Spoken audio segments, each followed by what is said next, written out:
Hello everybody and welcome back to Yalan app. In this video, I'm going to show you a fast step-by-step guide on exactly how to fix you are over-encumbered in Oblivion Remastered. So what you're going to do, it's going to be very simple. What you're going to do firstly is to click on the escape button, as you can see on your keyboard, and now you should be taken to this page right here.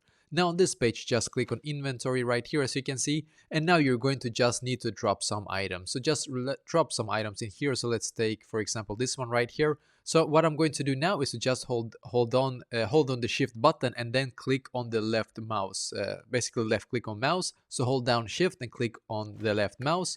And then you will be able to drop an item as you can see. And sometimes you have to do this multiple times just so you know. So I'm just going to do it one more time here. So just a second. So let's also drop this one right here as an example. So let's do the exact same thing again. And as you can see now it works again. Now basically I am able to run again, and this is basically exactly how to fix this.